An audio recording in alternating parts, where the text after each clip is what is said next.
After the episode that was kind of one big trigger for those with toxic fragile masculinity, where does She-Hulk go from there? Off into the mystical and mundane realities of relationships, laws, and common sense, naturally. Obviously, we're talking about episode 4 of She-Hulk. I'm Ollamh, and welcome to Attorney-at-Geekness. And spoiler alert for the episode if you really need one. Seriously, do you guys not know how the internet fucking works?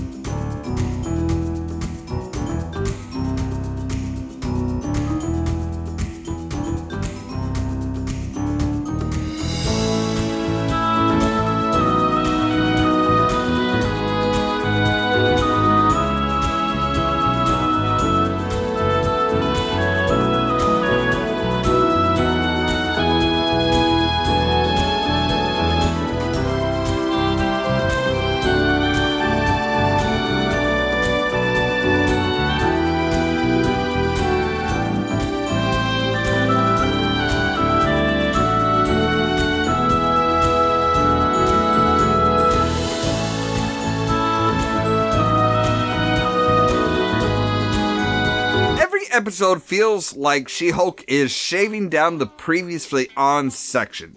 I can't help but feel like they're trying to find out how short it has to be to avoid a TB sin at this point. After 50 seconds of previous footage, we're into the episode with a bang. See one Donnie Blaze, mistaken for Johnny Blaze in trailers, who is a very lame stage magician. Just a note to any aspiring stage magicians, don't rely on your tricks, rely on your performance around the tricks. That is where the magic is. Come to find out, he really is trained in magic, able to use a sling ring to create a mystical portal. After sending a volunteer through a portal, we meet the client of the week. The Sorcerer Supreme, a man who once worked at Target, Wong. While streaming The Sopranos, he is interrupted by the volunteer literally dropping in on him.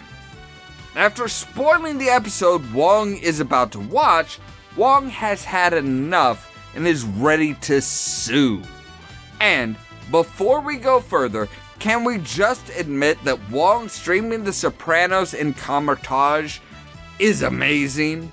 But nothing, absolutely nothing, compared to just how in the groove he is to the theme song. One has more moves than Strange ever did. Also, to Madison, I have to say, does Wong look like David fucking Bowie? Does he? No! Sorry. Getting back to the episode, Jen breaks the fourth wall saying that, aren't we happy that Wong is back? And yes, of course we fucking are. Wong is awesome. But also, it gives you some Twitter armor, as mentioned, but there's still the uber masculine guys that will hate that you showed two women dancing and having fun.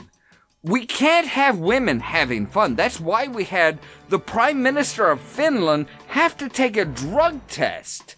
You ladies can't have fun. And I'm exaggerating for anybody who doesn't get it. Dance your asses off, ladies, and fuck the patriarchy. Jen's dad shows up to beef up her security, which she points out is kind of useless. She's a Hulk. She can beat the asses of anyone who causes trouble.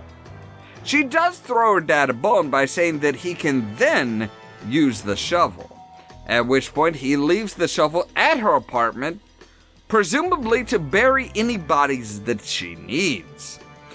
Always appreciate a dad who supports his kid no matter what. Cut to Jen's office where she is setting up a dating profile as Jen when Wong shows up.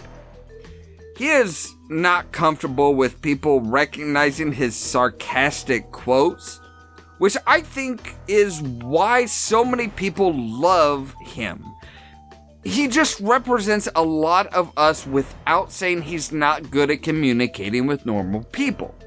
Come to find out, Johnny Blaze was a student at Camertage, but treated it like a normal college rather than an ancient mystical school. We see some of the trailer footage with a few extras thrown in here and there. Jen asks normal legal questions, but the school in Camertage doesn't really follow modern legal requirements, i.e. no written agreements. We flash to the legalese, where Jen and Nikki are working probably off the clock, which is against most labor laws. They are interrupted by a guy who feels that they should welcome any man's interest in them as long as the man calls them attractive and sexy. Now, I know plenty of men have problems with these types of breaks, but this is reality, even in 2020, of women at bars. Men do think that as long as they show interest and compliment a woman, she should be just grateful about it. And this isn't really beating your head over something, but just the reality of what it is like for women. Guys, we need to be respectful and not think that women should swoon if we show the least bit of interest in them. Nikki demands to see Jen's matcher profile, the stand-in for Tinder, and she immediately starts digging into Jen for using her work headshot as her profile, which is just a bad idea, period, because that kind of links your work life with your personal life, which is generally very, very bad. Nikki starts swiping a bunch of people, saying that it's part of the game, which is a problem for everyone, even non-dating people face. You feed the almighty algorithm in hopes that you're gonna get something. We also get a clue that Nikki isn't exactly heterosexual, which honestly I'm all for. To stall the claim that Nikki must be some lesbian archetype, she might just be bisexual or pansexual or some other non-binary sexuality, but I'll save that tirade for another video. Nikki suggests that Jen should be dating as She-Hulk, planting a seed for later.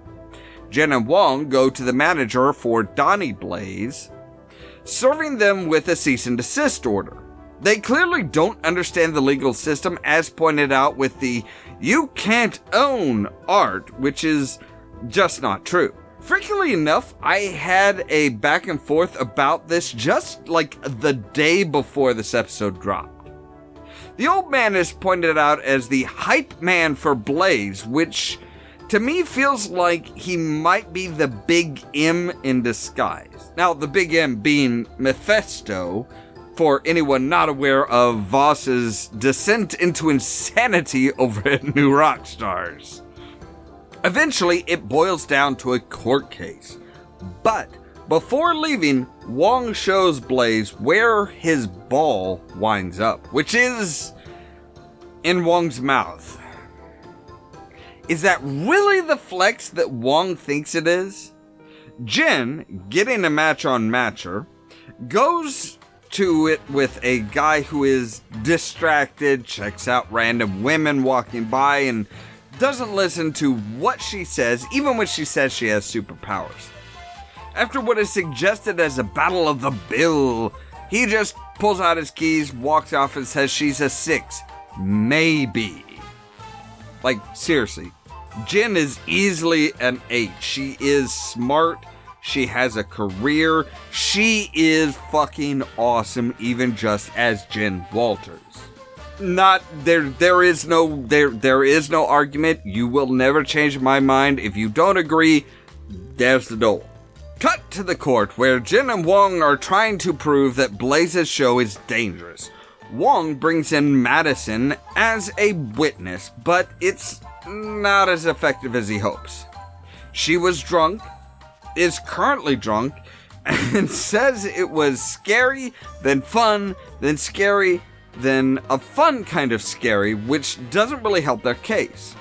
Wong suggests just sending Donnie to the mirror dimension, where he, and I quote, probably won't die. Obviously, that's not a solution, and probably illegal. Madison asks Wong for Froyo, and when he says no, she says that they can still talk about Sopranos, which he agrees to as long as she doesn't provide any more spoilers. Jen, while working late into the night, decides to make a profile as She-Hulk, which she isn't proud of, but does anyway. Again, let's be honest, this is women trying to inflate the best part of themselves just to get a date, which is a real thing. Men kind of do it, but we don't put on makeup, clothes that accentuate our best bits, and all the things that women do. It's why when I go out, I wear suits and classically stylish clothing. If women do all of that, why can't I at least put on some nice clothing? Seriously, step it up, guys! It turns out that guys are all about She-Hulk, but not in the best way. Her first date is a guy who tries to show her up because he can lift 1/6 of what she can without superpowers. Not a great flex, bro. Also, one guy who is a full-on fanboy without a real interest in her, just her powers. He says, "What a specimen," which she points out, and it wouldn't surprise me if this is kind of a hint towards the leader, who wants her blood as a specimen for his experiments. Finally, Jen finds a man who isn't just about her powers, but is actually pretty fucking awesome. And yes, Jen, there is something worse than dating in your 30s. It's called dating in your 40s, with severe, sometimes crippling social anxiety. During the date, Blaze is doing another show, but the volunteer this time isn't so willing to use his fire hole, so he creates another to yet another dimension. This brings demons into the venue, which aren't controlled and start just wreaking havoc. He creates another portal to Wong, demanding help, which isn't easy with the shit that Blaze has stirred up. So, Wong has Blaze call his lawyer, who just doesn't answer. While the date is going well, Wong opens a portal to Jen's apartment, bringing her in as a superhero to beat back the demons. After the battle, which has some really fun parts, I'll admit, and results in a lot of demons apparently going to the Himalayas, and Blaze finally agreeing to the cease and desist order. It turns out her date just hung out at her apartment and read one of her books, which turns into sexy time for Jen/She-Hulk. The next morning, the guy is a little weirded out by meeting Jen instead of She-Hulk. Again, guys, the lady that you scored with last night may not look like the same person in the morning without the makeup and stuff. Fucking deal with it. This episode ends with news that not only has Titania been freed, but she also has trademarked the name She-Hulk. Jen is actually served with court orders, which is the next big issue. Trademark laws are tricky things, but at the same time, Jen only really used the name on Matcher, not publicly for herself. If there would be someone to serve the papers to, it would be JLK and H, who promoted her She-Hulk brand. In the post-credit scene, we see that Wong is still hanging out with Madison, watching more streaming content and discussing drinks that Wong has had. Turns out his favorite drink is a simple gin and tonic. The big question here is Wong dating through random accidents? I'm gonna go out on a limb and say that this is somewhat better than the two ladies twerking and dancing, so maybe they found an episode that won't hurt the fragile male ego. I kinda doubt it because they will always find a way to be hurt, but one can hope, right? And that was episode 4. It, again, was a very fun episode. While they are shorter than most other streaming series, it was amazingly fun and kind of a poignant episode. I really love how they mix real-world pressure of a woman's life with fantastical things from the MCU. The question I have is, how much is it actually tied to the ultimate baddie? Like, the second date She-Hulk went on. I can't help but feel that was kind of played for laughs, but also had a deeper meaning that they were hoping that the general audience would just kind of skip over. So what do you think? Was it a more tamed, downplayed episode that isn't really likely to ruffle as many petticoats of the male ego, or was it just more subtle with their message?